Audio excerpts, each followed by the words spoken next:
Baik, kali ini kita akan belajar tentang gerund dan infinitive. Kita bahas dulu tentang gerund ya. Gerund is verb ends in ing that acts as a noun. Gerund adalah kata kerja yang berakhiran ing dan bertindak sebagai kata benda. Contohnya, swimming is my hobby. Swimming di sini adalah bentuk kata kerja ing dan bertindak sebagai gerund karena dia bertindak sebagai subjek. Swimming subject is verb, my hobby is komplement, keterangan. Kita bandingkan dengan contoh kalimat yang kedua, she is swimming now. She subject is swimming adalah verb, now keterangan waktu. Swimming di sini bukanlah gerund karena dia adalah verb. Verb bentuk verb ing. Verb ing atau present participle. Biasanya verb ing muncul dalam tenses continuous. Kalimat ini berbentuk present continuous. She is swimming now. Sudah paham kan perbedaan antara gerund dan tidak gerund? Baiklah, kita akan membahas tentang positions of gerund. Yang pertama yaitu gerund as subject. Seperti contoh yang di atas, swimming. Pada contoh ini, swimming gives me fun. Swimming adalah subjek, gives verb, me objeknya. Swimming posisinya sebagai subjek, maka swimming bentuk gerund yang berposisi sebagai subjek. Yang kedua, gerund as object. Contohnya, I enjoy swimming. I adalah subjek, enjoy adalah verb, swimming verb ing atau gerund di sini sebagai objek. Yang ketiga, gerund as the object of preposition. Gerund itu posisinya sebagai objek dari preposisi. Preposisi adalah kata depan. Contohnya, I'm thinking of swimming. I adalah subjek, I'm thinking adalah verb, present participle verb. Of di sini adalah preposition atau kata depan. Swimming adalah gerund yang menjadi objek setelah kata depan of. Yang keempat, gerund after possession. Gerund setelah kata kepunyaan. Contohnya, he continued her swimming till the sun set. He adalah subjek, continued adalah verb, her di sini adalah bentuk possession, kepemilikan untuk dia perempuan. Diikuti swimming di sini bentuk gerund. Paham ya? Ada 4 posisi gerund dalam kalimat. Yang kelima, gerund bisa muncul setelah kata kerja berikut ini yang tertera di layar. Ada acknowledge, admit, be, word, fancy, recollect, avoid, dislike, detest, finish, recommend, celebrate, dread, forgive, prevent, suggest, dan lain sebagainya yang bisa kalian baca sendiri. Setelah kata-kata yang terdaftar ini, kamu harus menulis bentuk kata kerja gerund. Kata kerja verb ing, tapi dia sekali lagi bertindak sebagai kata benda, yaitu gerund. Baiklah, sekarang kita akan membahas tentang infinitive. Infinitive is to plus base verb that acts verbal nouns. Infinitive itu adalah bentuk dasar kata kerja yang bertindak sebagai kata benda juga ya. Contohnya, to swim every day makes me healthy. To swim di sini adalah sebagai subjek, makes di sini sebagai verb, me sebagai objeknya.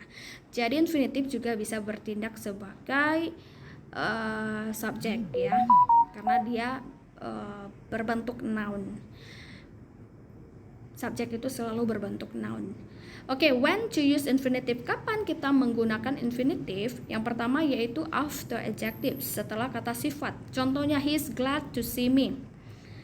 Yang mana kata sifat yaitu glad. Setelah glad kita bisa lihat adalah to see, bentuk infinitive.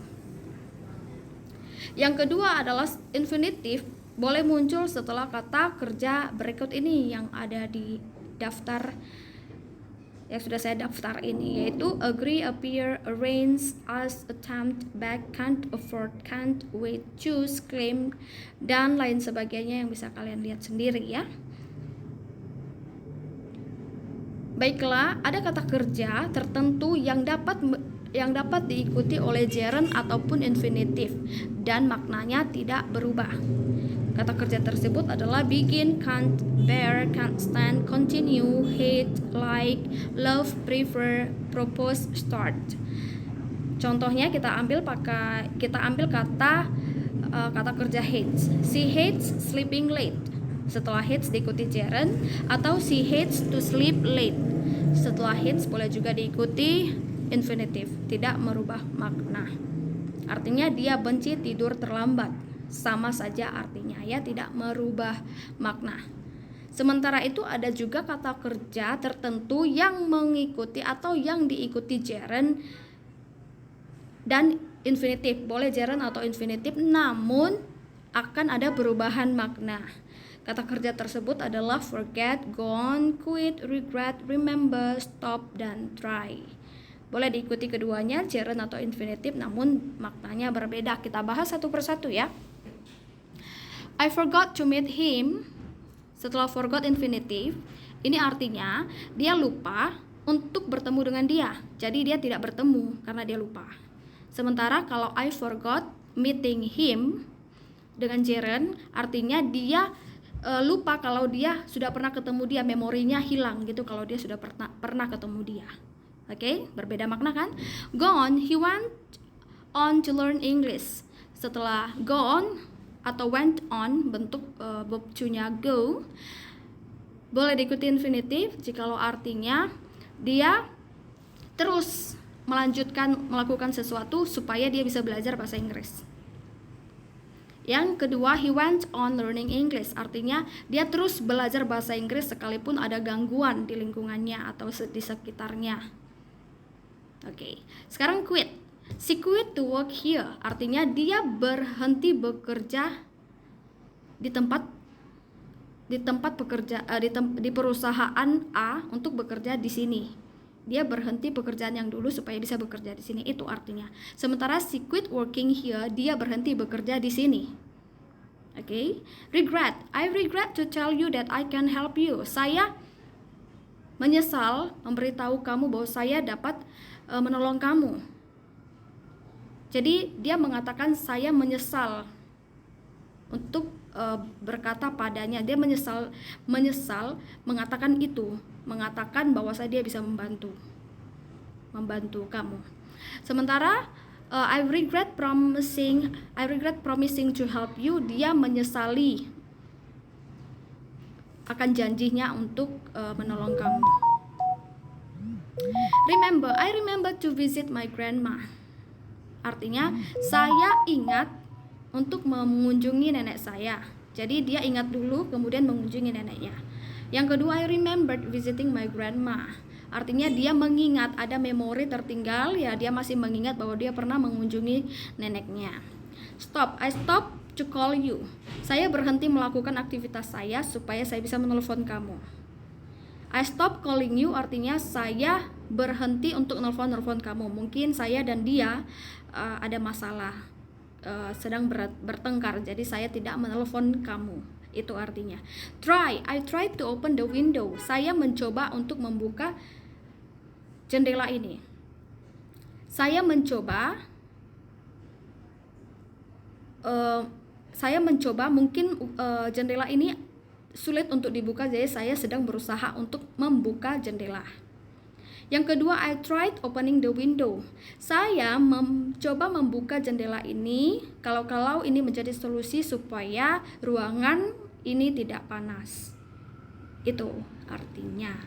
Baiklah, sekarang mari kita mengerjakan soal-soal ini untuk berlatih. Rachel forgot bla bla bla out the rubbish out last night. Setelah forgot itu bisa keduanya. Tergantung konteksnya, apakah si Rachel itu lupa membuang sampah atau dia kehilangan memori kehilangan memori apakah dia sudah buang sampah atau belum.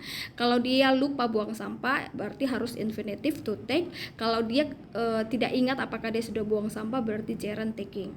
Yang nomor 2, she dislike bla bla bla in school but now she loves it. Setelah dislike adalah gerund, so jawabannya adalah reading. He avoided to the doctor for months. Setelah Setelah avoided adalah gerund, maka jawabannya adalah going. We pretended. Pretended setelah pretended adalah infinitive, maka jawabannya adalah to like. I finished. Setelah finish adalah gerund, maka reading. I finished reading that book yesterday. Do you have any others you recommend? Okay, so you started. Setelah started bisa keduanya setelah start, gerund atau infinitive. Karena to learning salah, learning gerund bisa, to learn salah ya, setelah to harus verb one, tidak boleh ditambahkan s, maka jawabannya adalah B.